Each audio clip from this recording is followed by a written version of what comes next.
Welcome to the Mindcraft podcast. This is Kimberly Quinn, and I am here with the amazing Katelyn Carey. And I met her through a mutual friend of ours, Ryan Dunphy, through our entrepreneurial Rising Tide connection.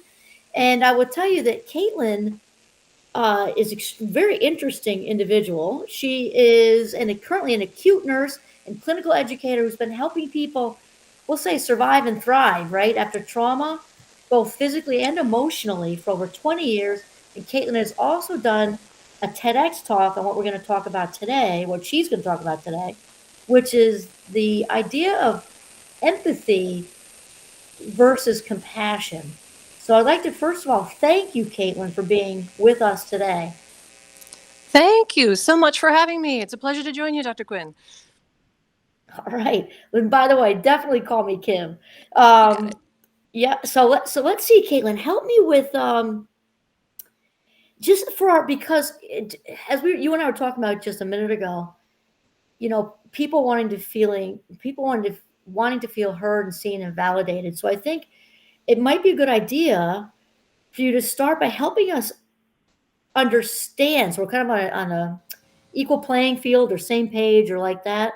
What what is the sort of difference as far as you understand about empathy and compassion, and why is this so important? Great question. And I didn't realize how much of a fight I'd be picking when I got into this space because empathy has been taught to us as this amazing, miraculous tool for us to connect with each other effectively, for us to have kindness prompted in our actions, and for us to be more effective in communication.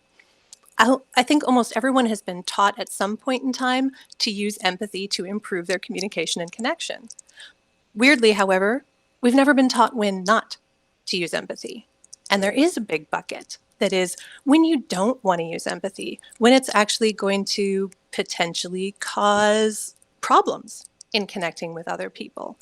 And as I've kind of geeked out on the science piece of things, I found multiple terminology situations in which people have sometimes split it into different types of empathy. I find that splitting it into a definition of empathy versus compassion is a lot easier. Okay. And pulling just from the Cambridge Dictionary on this one, it would be empathy is when we jump in to be emotionally present with someone. We try to imagine feeling what they might be feeling in that moment and using our imagination and our resonance with them to connect with where they're at. Compassion, on the other hand, would be seeing and noting distress in someone else and having a strong urge to relieve that distress, but not being in the emotional space with them necessarily. Okay. Wow. That's bringing to mind. I don't know if you ever did you ever see that little clip by Brene Brown? It's like 3 minutes long. Probably. It's not. I'll send it to She's you got later. footage. But it's an animal. It's a fox and a bear. I think. Oh But my it's God, the bunny and the bear. but she just and it's about so she was trying to explain the difference, and her Texas comes out, right? Her Texas comes out, and basically the person who was hurting, well, the animal that was hurting is down in this kind of like rabbit hole, sitting on the Mm-hmm. log, and her voice is up there as the whatever animal she is, and she says that sympathy is coming from a different place of up here versus here. Mm-hmm. Whereas empathy sits still with you and hears your voice and everything. And then the Yes. animal up at the top says, "Hey, yeah, yeah, that's really horrible, huh? Awful. Want a sandwich?" Do you know that And one? and then eventually that second animal, I think it's a bear, but I could be wrong, Yeah, I think so crawls too. down into the hole and sits with the upset bunny just to show the bunny that they're present in their emotion. I hate that video. Tell me why. Tell me why. Well, part of it is coming from the healthcare perspective, and that's really where it started for me. Is because I started my medical career working ambulance and then search and rescue and then the Wow. pediatric and neonatal intensive care units of the Children's Trauma Hospital Wow. and then 13 years in ER until I went to education and critical care and finally landed in hospice. What does that mean? It means I've been doing for 20 years the most challenging conversations with people during some of the worst times of their lives. And what I discovered along the way, working with my critical care compatriots, was that if you put yourself in that hole with the bunny, and you've got 20 bunnies every week that you're helping out that way. One of them is the one whose kid just came back with a cancer diagnosis. One of them is the one whose family member is dying and has only 3 months left to live. One of them is someone that you're having to support through a domestic abuse situation. And if you put yourself emotionally in the place of these people time and time again, then what we get is the very problem we're struggling with in medicine now, which is compassion fatigue is what they call it. Right. That's a misnomer. It's not compassion fatigue, it's empathy fatigue. Okay, all right. Because if we repeatedly jump down into that hole with people, then we leave at the end of the week feeling like a little wrung out emotional dish rag.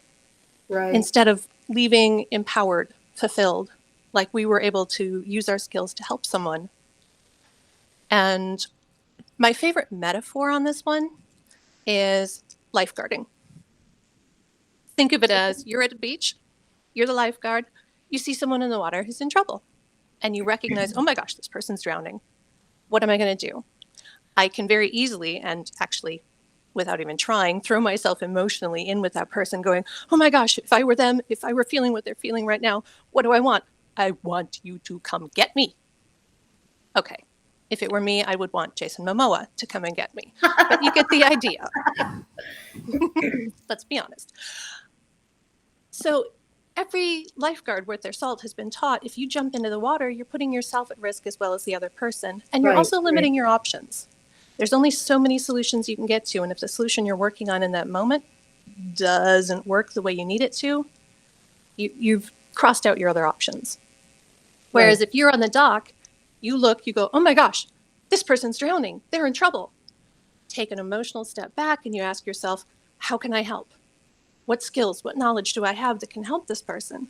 And then you reach to the side and you grab a life preserver and you throw that to them while you're encouraging them to grab it, while you're simultaneously yelling for help to someone else. And you're reserving your ability to think critically and your ability, therefore, to protect the other person in their space of distress. It's safer for the person in the water to be distressed if I'm not there with them. And so I like to tell people that empathy works great in simple emotion situations. Your friend just found out a small piece of bad news. Maybe one of the jobs they were hoping came through didn't come through. Right. They're disappointed. But it's not a large or a complex emotion. That's different than you just found out that your friend had cancer. And now you're trying to be present with them in that emotional space. That's a heavier emotion and a more complex emotion. And not only are they going to have a harder time potentially feeling what they're feeling if we jump in heavy, hardcore emotion with them, but we might get it wrong. Right. We might come in with the wrong emotion entirely. And if you've ever had somebody come in and sit with you and you're feeling sad and they're angry on your behalf, how fast does that shut you down? Right, because you're not in alignment. Right. Wow, I have to tell you, Katelyn, and I'm so glad that happened while we're recording, because I've watched that little video numerous times from very different contexts, and I love that you just brought an entirely brand spanking new perspective to my mind via your healthcare. I love it when that happens, because you're just used to kind of seeing this. You think you're all enlightened, and then you see another. Not that that's maybe not a view for something like the other example you said, but you're coming from where you have actually the shoes you've walked in hospice, dealing with death and all the big stuff, and how that lens that I was looking through myself no longer fits walking on that path. Yeah. I got like a chill up my back. Yeah, there's two big buckets I feel like where empathy fails. One of those buckets is if you've got someone who's in a high amount of distress and you're trying to jump in with them. And we instinctively do. We're human beings. We resonate with each other. We're community-minded people. It's almost impossible not to feel some degree of empathy. But if we jump in a high traumatic situation, then the term for it is secondary trauma or vicarious trauma, where we start absorbing the stress from the stories or just the resonance of people we're trying to be present with. And we see this a lot right now in our society, not in healthcare at all, but just through watching media. You know, how many wars, how many tragedies are we exposed to on a regular basis? And it used to be that maybe we only were exposed to the news of our small communities. Maybe we had a little bit of national news, and what we did have was coming in small bits and pieces in a written paper format. It was a newspaper. It wasn't bright, blinding, blood-splashed, traumatic television spots. I have a couple of friends who are from Israel, and because they have family over in Israel, they were watching all the news programs, and it got to the point after a little while where she was waking up at night going, you know, oh my God, are we safe? Right. You know, they're in Boston. They're safe. But what was happening was that absorption of the emotions from the stories that they're repeatedly watching, and the vicarious trauma eventually turning into emotional overload and an almost PTSD-like response from them, in spite of the fact that it wasn't their experience. But they were mirroring the emotions from that experience and suffering the consequences of that. Right. And when you're in that shape, Katelyn, how does that affect somebody's ability, like your Boston friends? How does it affect their ability, to not only be helpful, but let's say to be helpful is second, right? To keep themselves filled up. Like, how does that affect their own ability to keep healthy on their own end? Yeah, we become less capable of navigating our own lives when we're routinely exposed to traumas. And these days, whether we want to be or not, a lot of us are routinely exposed to traumas. The peak example of that may indeed be the ER physician or the oncology physician who's constantly giving horrifically bad news to people in one-on-one in-person settings. But the day-to-day example is all the rest of us who are simply exposed to stories that we really care about. And then we're ending the day feeling sad and wrung out. When I say that we can use compassion instead of empathy, a lot of that is to address that burnout piece of things. And I'll give you a different example. I moved from Oregon 4 years ago, and we'd been having wildfires every single summer.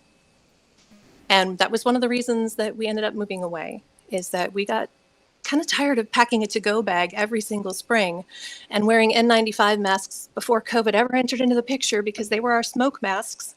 Sometimes I'd need them just to drive from my house to the hospital where I worked. Wow. And 3 months after we moved away, there was a fire that ripped through the town right next to us. And within 24 hours, took out 2,000 residences. Half the town was homeless in less than 24 hours. They had time to grab nothing but themselves and their pets. And it broke my heart. I knew these people, and to think of our town and the town next door, these were friends that my kids played with, being in a situation where they had nothing. I ended up bursting into tears at work one day. Like, this isn't my trauma. This isn't my tragedy, but my emotional strings were being so pulled on. But what I did was what I define compassion as. I intentionally took an emotional step back and went, okay, I see and I note that there's a lot of distress. Do I understand the exact nature of the distress? Yeah, I do. There are people with nothing physically, and so they need stuff. And there are people who are surrounded by other people who are in the same tragedy they are. So they also may just need a listening ear that isn't someone they feel guilty venting to, because they're not part of the same tragedy. And so, okay, there are two areas here that I can focus. I can give emotional support by just being outside of the situation, and I can give physical support in some context. And then that brought me to my last question. What skills or knowledge do I possess that can be useful in this situation? And I worked through a couple different steps, figuring, okay, I can't get things to them right away. I can't get myself to them right away. So what would be beneficial to have, 3-4 weeks after the fact? Ended up sending, we did a teddy bear drive. Nice. And a backpack drive, and we sent 200 bags with stuffed animals and small toys. It was just a backpack with one of each of those things in it. And then for the older kids, we got these beautiful embossed cover magnet closure journals. And so for the older kids, we had 100 journals from paper blanks that were donated over. And those were sent to the kids who maybe journaling and writing would be more advantageous to them. They also had a backpack so they could throw some of the stuff that they were slowly getting resourced together. And that was this concrete thing we could do, but it could only happen when I exited the high emotional space that I was in and turned to compassion instead of empathy. Wow, I love this because, and as I know you and I, Katelyn, we were talking about this like previous conversations about trauma brain versus, what we would call survival brain versus learning brain, which is exactly what you're saying, right? Because trauma brain, it's all about surviving and it's offline when it comes to anything else, right? When we're thinking with the limbic system, which isn't really thinking, right? We're in limbic mode. So you're saying consciously taking a step back, so we're out of that survival thing, taking a step back, so like the prefrontal, a higher order thinking, can then, our rational brain can then say, okay, what do I need to do to help these people? Yeah. And from my favorite term for it is amygdala hijack. Right. But Oh, yeah, I love it. amygdala Love it. hijack or survival brain. In all cases, when we're in survival mode, it's a little sciencey, but we're more about perceptual processing than conceptual processing. Right. There's a reason that when we're stressed and we recall really intense memories, we might recall the way things looked, the way things smelled, the way things felt, because it's really a lot of sensory processing, because really we're looking for the bear. Where's the bear that's about to attack us? And these days, so few threats are about the bear, but that hasn't changed millions of years of evolution, in which that's what we're programmed to do, is to pay attention to our senses. And it does lock us out of that prefrontal cortex, higher process, critical thinking mode. One of the best ways to get yourself from one place to the other is through the use of language. So people hear all the time about how much mindfulness can make an impact when we're healing trauma, when we're trying to find better balance in our lives. There's some fascinating studies out there that I've just loved exploring into. One of my favorites did 3 months of meditation exercises, 20 minutes a day with a group of people, and then they did MRI before and after. And those periods of meditation, mindfulness exercise was actually enough to show physical change on an MRI of shrinkage in the amygdala and growth in the prefrontal cortex. Wow, 100%. Yeah. And when we use language, when we do simple things like, okay, I feel my tension from this. I feel my heartbreak for these people. Here's what I'm feeling. Here's what my body is doing in response to this feeling. I'm going to take a couple of breaths. I'm going to take a step back from this. Those words, those descriptions of where we're at, that mindfulness helps to poke holes in this barrier that's basically down between amygdala and prefrontal cortex, helps us to get back into that thinking space. It's the proverbial taking a step back on the dock and going, okay, they're in trouble. What skills or knowledge do I possess that can help? And then the piece of that comes in is that when we have agency, when we have something we can do in response to what we're feeling, it's empowering. Jumping in emotionally and being emotionally present is about feeling with somebody, and that is empathy. And sometimes feeling with is enough for us. That's enough for us to feel supported. But in high complexity, high emotion situations, it can be a lot more advantageous to do for than to feel with. I love that statement. It's get a plan is overriding because of this different circumstances. Yeah. Like enormous distress, as you were saying. Basically, most of what you've done in your career, you've had to really learn that. You probably have your black belt in compassion, I'm thinking. Well, and it blew my mind when I started. I took over a new grad residency program. Actually, I basically formed the residency program, then I ran it for several years before expanding it. And it started off with brand new nurses coming into ICU, CCU, and IMCU, so all the critical care fields in the hospital. And one of the classes became so popular that we didn't just have new grads coming in, we had experienced nurses coming in as well. And the stories that I was hearing from these folks were just heartbreaking.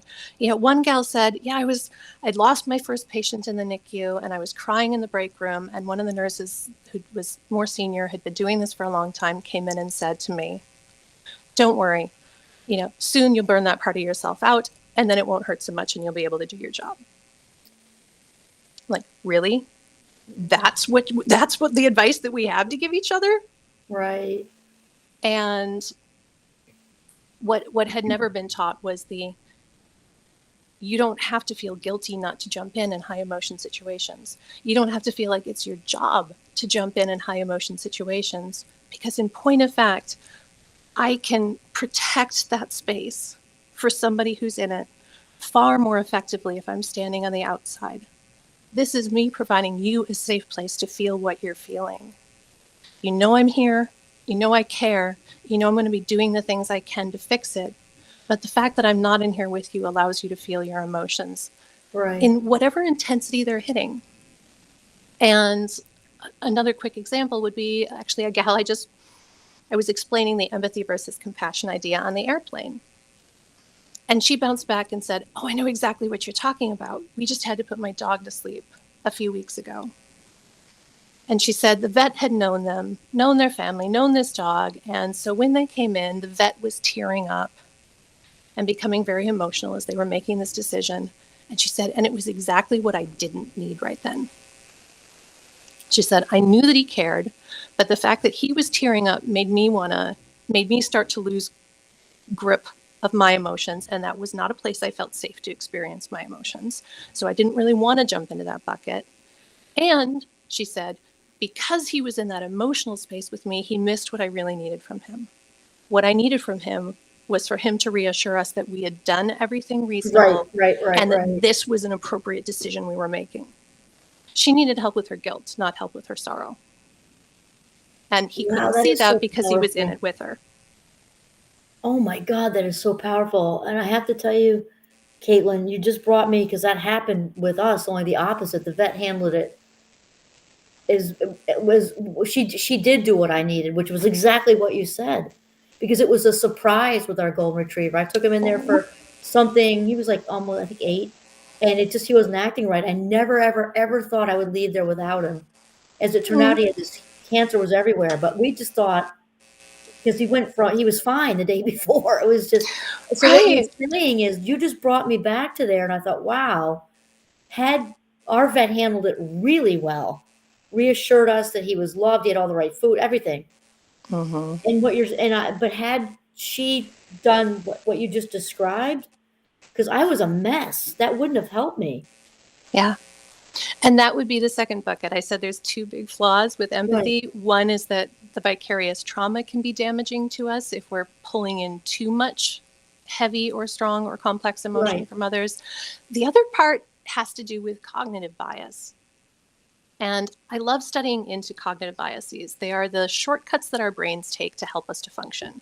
If we were to think through everything in a really complex, comprehensive way, as we have the ability to do, we'd probably never get anything accomplished. So our brain gives us shortcuts so that we can make it through our day. One of those cognitive biases is called similarity bias. And it is the assumption that other people have the same or similar experiences and knowledge bases to what we have. And you need only look as far as our current political climate to see where this comes into play. I see, yes. When we try and put ourselves in the other side's shoes, we don't get them in their shoes, we get us in a really uncomfortable pair of shoes. Assuming that they have the same well said. You're killing me with the one-liners. This is great. And so we assume that they have the same knowledge and same experience as we do, and the only conclusion we can come to is, my gosh, they must be an idiot. Otherwise, how could they have come to the conclusion they came to? Right. Or again, in the case of the political climate, sometimes we do worse than that. Sometimes we assume that the other side is evil or ill-intentioned, because how could they come to this conclusion knowing what they know? When, of course, the point is they don't. Similarity bias causes us to make mistakes in thinking that other people's perceptions and conclusions would be like ours because their experiences and their stories must be like ours. And oftentimes they're not. Right. And I stumbled into this one 10 years ago when I got into a breast cancer outreach project. I had a preventative mastectomy when I was 29 years old because of a horrendous family history of breast cancer. And I was a brand new nurse at the time and also a patient. So I got to see things kind of from both sides. And long story short, I got really frustrated by the pictures and the information that were being given by the medical industry. It was so obvious to me that it's like, you guys have no idea of how intimidating your pictures are and how the very education you're giving to me is causing me to feel more confused, more helpless, and like maybe even all my worst fears are going to come true. I'm going to become a number and lose my humanity to this surgery, or my femininity to this surgery. Right. And so I formed this idea of I'm going to create something better. And I pulled my story and some humor and some pictures into this trifold brochure and went, great, here's something that's more uplifting, that gives information partnered with hope. And I called up the Cancer Society and I said, hey, I have this resource. I would just like to give it to you. And they said, no, thanks. It's just one person's story. It's not that useful. And at the time, that made me really angry. Because I'm like, it's better than no person's story, which is what you have now. Long story made shorter, back to the drawing board I went, and I started interviewing bunches of 50 different breast cancer patients. And what I was blown away by was indeed how unique everyone's stories and everyone's needs were. That the things that would have brought me comfort did not bring the other person comfort. That the things that I needed to hear most was not what somebody else needed to hear most. There was overlap, but there wasn't continuity.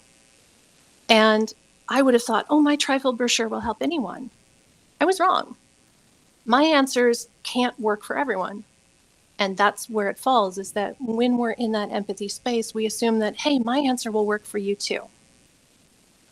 And I've seen this be disastrous. And I kind of mentioned it earlier, where, something happens and your best friend comes to you with anger on your behalf when what you're feeling is maybe sadness or betrayal. And their anger kind of runs over the top of the emotion that you're feeling. We just get it wrong. We're not that good at perspective taking. We think we are. We think we're great at it. But we're not. And so what we don't do is come to that person and say, what are you scared of? What are you feeling? What do you need in this moment? And I don't think there's ever been anyone in this world who hasn't once or twice, for example, tried to come up with solutions for somebody who just wanted to be heard. Right. Or tried to just hear someone who was working on wanting a solution and just had things go and that mismatch kind of shut down the entire conversation. That's us just missing on empathy. Right. And I think, there's so much emphasis now, which I think is good, on becoming more active listeners, because I don't think we can go wrong being active listeners. I've even used it in my classes. And while I think we need to keep that, I like that it's an add, not subtract from you, Katelyn. I like that it's active listening. You can't go wrong. That's for sure. And sometimes it's not enough. And it's because I love your lifeguard analogy, where if he or she jumps in, that might be the end of both of them, right? So helping from the dock to be able to separate enough to know not to jump in, and that's when you throw in the life preserver or go out in a boat or whatever. Yeah, and this was where the TEDx talk came in, was the problem with empathy. And it really broke it down into the three pieces and one core concept. The three pieces being, can you recognize that there's distress? Can you find out the exact nature of the distress? And then can you use your skills and your knowledge base to somehow proactively help relieve that distress? But the core concept is simply compassion asks questions. Oh, I love that. That is a keeper right there. Compassion asks questions. And that's one big difference from empathy. Katelyn? That is one big difference from empathy. Empathy is a guessing game, ultimately. We're guessing what the other person might be feeling based on what we would feel in their circumstances. Oh, I love that. I absolutely love that. And All right, because of empathy is that, a guessing game. yeah. Compassion asks questions. Mm-hmm. Oh, that's fabulous. It's absolutely fabulous. So I have a couple questions for you, because I was also just reading an article the other day, actually, about some people are wired also to be higher on the empathetic scale, Yeah. which we know. So if somebody is considered, a highly sensitive person, Mhm. wired that way, right? What might be something you might want to say to them as far as tips, tricks, strategies, I wisdom? th- I think a big part of it is recognition that sometimes the most loving thing to do is to step back. Right. We've been sold the idea for so long, and that's why Yes. I hate the bunny and the bear video. I'm not going to look at it the same again ever. I know, right? You're going to have to just go back, watch it again with No, a new I've been frame of enlightened. mind. And that's why I say I started picking a fight on this subject to some extent, because as soon as I said, oh, empathy is not the best way to do things, I would get people Right. going,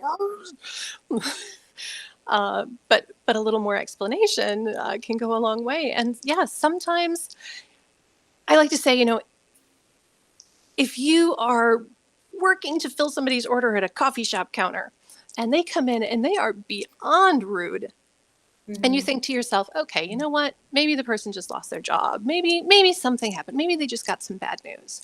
And because of that, you use that empathetic moment to be more kind to them in response. Then empathy is a superpower because it doesn't matter if you're right.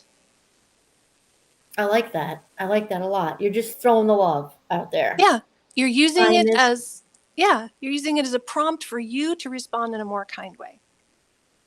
But if it matters, and again, this goes back to if it's a high complexity or high emotion moment, if it really matters, then we can't lean on empathy. We can't depend on a guessing game. Oftentimes, the most loving thing we can do in that moment is to work hard to understand. And this goes back to what you were saying. And it's one of the last sentences in the wrap up of the TED Talk is everybody has that drive to be seen, to be heard, and to be understood. And the 100%. more fragile we are, the more it matters. Right. And the likelihood that we're going to guess correctly is slim in and of itself. But even if we guessed correctly, sometimes people need to tell their stories. Sometimes people need to be able to say, this is what's important to me in this moment.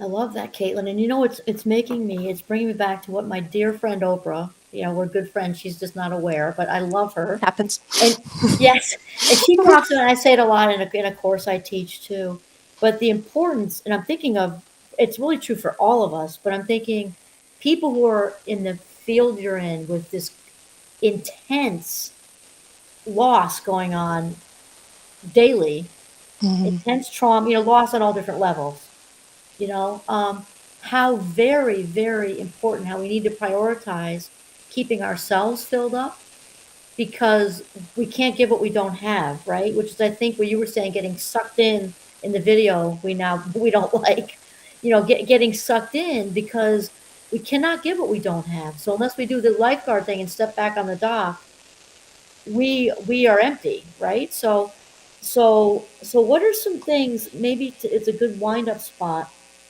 people can do um, to help stay on the dock. Like to keep themselves filled up. Maybe it's Mm-hmm. what you do for you because you've been in this field for a long time. So how do you take care of the caregiver? Ooh, fantastic. Love this. So one is one of the things that I did for the new nurses was to design a first aid tool. And this first aid tool is a basic self-care move. And it is simply the idea that when we're in amygdala hijack, we don't process complex information well. We only process things that are simple steps. The example I give is if you've ever taken a CPR class, they teach you repeatedly ABC, ABC, airway breathing circulation, ABC, ABC, and they make it the simplest mnemonic, and then Mhm, they mhm. then they get super repetitive with it, and then you still have to recertify every 2 years if you want to keep your your first aid card up to date. And the reason for that is because when we go into amygdala hijack mode, ABC is about as complex as our brains can get. Right. Mm-hmm. And so if we don't plan ahead of time for what we need when we're in crisis, we're not going to effectively manage it when we're there. So the first aid tool is the idea of first recognizing what are your most common triggers. If you figure out that, you know what, I wrap up the day watching news for an hour and then I just feel exhausted, then maybe that is a trigger spot Maybe don't do and that. needs to be Right? looked at in a different frame of mind. Yeah.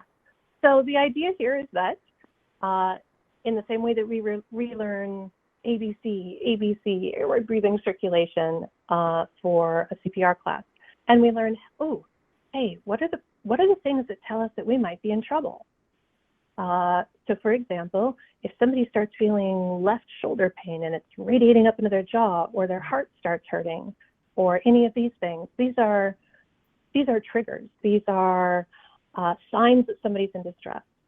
So the first aid tool asks, if you were to identify what are your most common triggers, and then what is your body feeling when you start to hit your emotional wall, when you begin to step into that amygdala hijack or that emotional emergency place. Knowing what those things are, and even better, communicating to them those things to people around you who care about you, and or maybe coworkers who are with you during some of the more stressful times you might experience.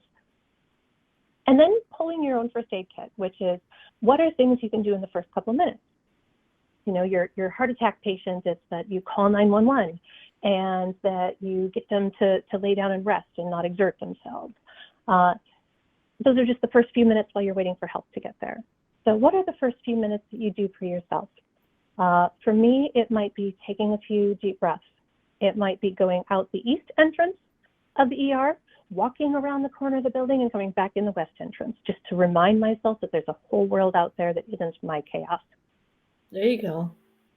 So what are things you can do in 5 minutes or less? And then there's a separate list. And that other list is, and what can you do when you're in a safe place?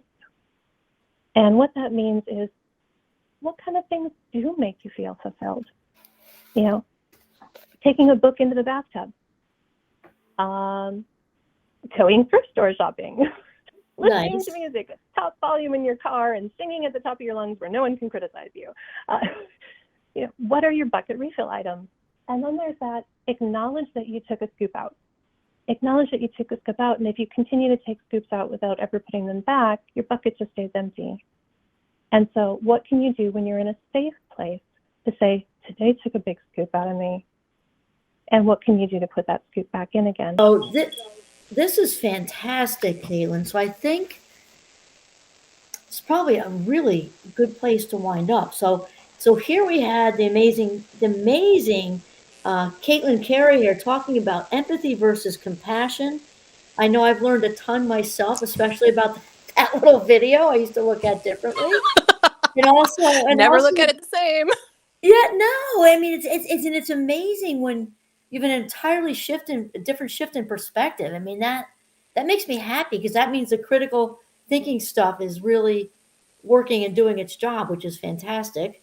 And Katelyn also gave us a lot of examples. I love the whole lifeguard thing, keeping ourselves filled up, and then winding up with her toolkit, which I believe is also on your website. Isn't that right, Katelyn? Yeah, it is. And I'll provide you a link for that one, but I've got it under a list of free tools that are on my website, which is katelyncarey.com, and I'll give you the specific link.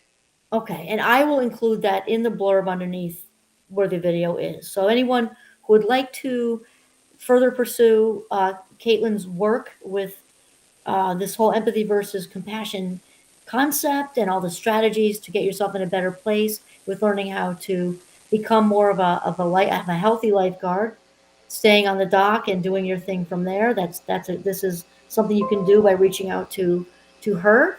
And I will say, Katelyn, it has been a pleasure, an honor, and a privilege to have you here on the Mindcraft podcast. Thank you for coming. Oh, I'm so glad you invited me. Thank you.